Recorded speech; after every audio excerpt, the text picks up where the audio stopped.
Good morning. This is John Kosar from Asbury Research and Asbury Investment Management with your Daily 5. These are my 5 most important charts and metrics for this week.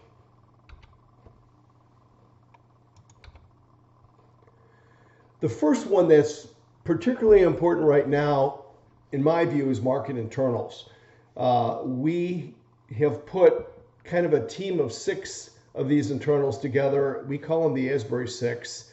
Actually, only one of them, you'll see it here up on top, the rate of change in the S&P 500. That's the only one that has to do with price.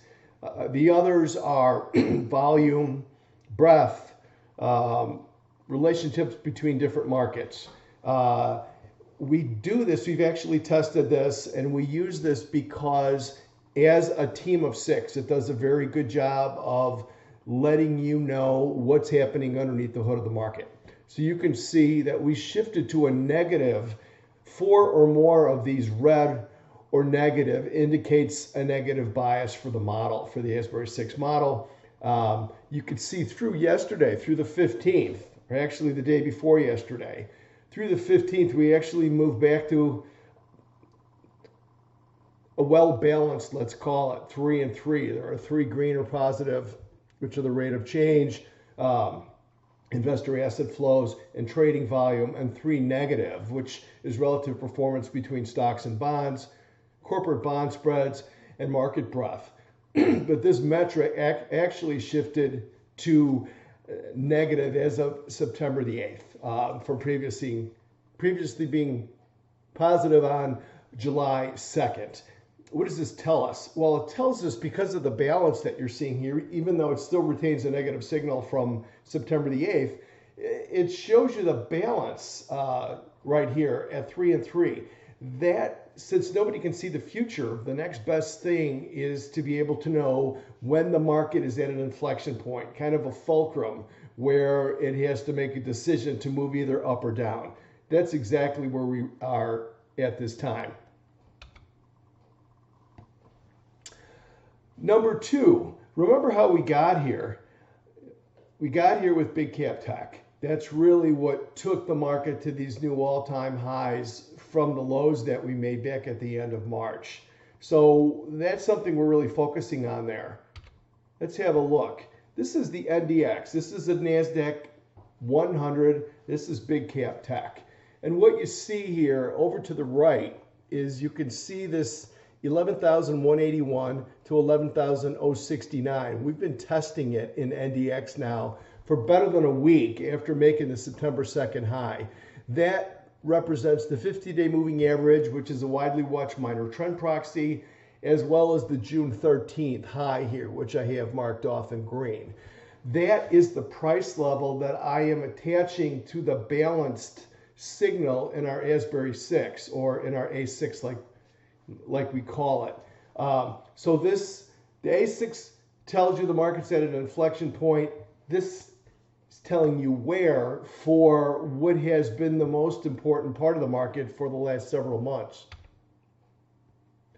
Asset flows drive price.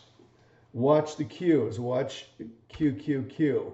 So now that we know that the NDX is sitting on top of a critical minor support level, while market internals are telling you this is a pivotal area for the overall market, let's look at the total net assets invested in the Qs. The Qs track the NDX, the NASDAQ 100. So down here, we have the daily total net assets down at the bottom.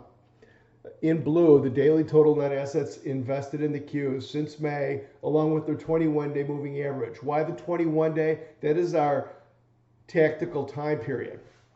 And what you see here is that up until September the 8th, there's that September 8th number again that we talked about for the A6. Up until September the 8th, the Qs have been staying above their 21-day average. And in fact, the few times that they kissed it here were near-term bottoms. I don't know if you can see my arrow here, my mouse. I hope you can. But all of these times that it came down to the moving average and moved back higher, those are little near-term bottoms. Well, this time we crashed through it. What does that say? That means that these assets have been in monthly contractions since September the 8th. That means even though the market's been holding support and it's been very resilient, the air is coming out of the balloon here. The longer the Qs stay underneath their 21-day moving average, the more likely we are to roll into a correction from here. Number 4, price momentum is in the danger zone. We actually talked about this particular metric, I think the last daily 5 that I did, which was about a month ago. This is the S&P 500 up top with its 200-day moving average, and down on the bottom is the percentage that the S&P 500 is above or underneath its 200-day moving average on a daily basis, going all the way back all the way back to 2000. So what we have here is on September 1st, the SPX got as much as 14.2% above its 200-day.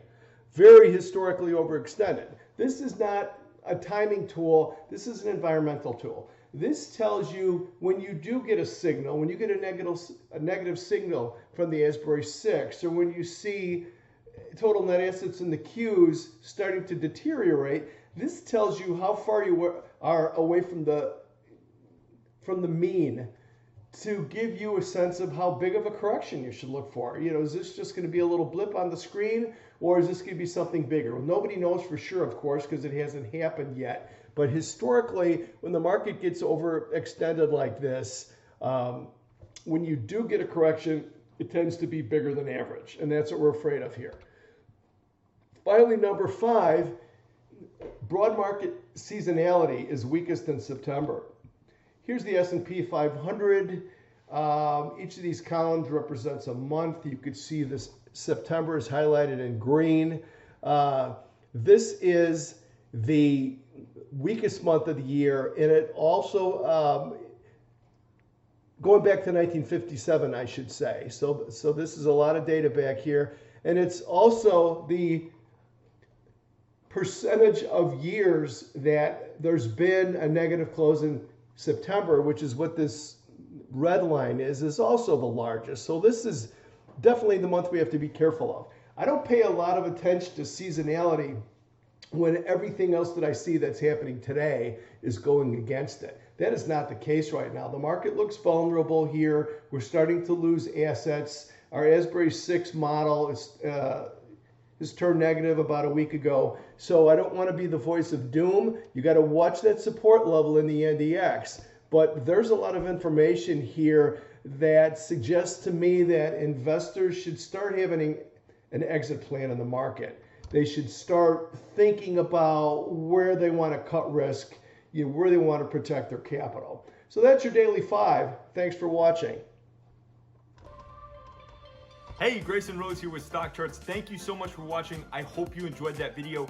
If you did, consider giving it a like down below, maybe leave us a comment, and if you're new to the channel, you can subscribe at the link up above. We're gonna bring you daily content from an incredible collection of technical analysts and financial experts.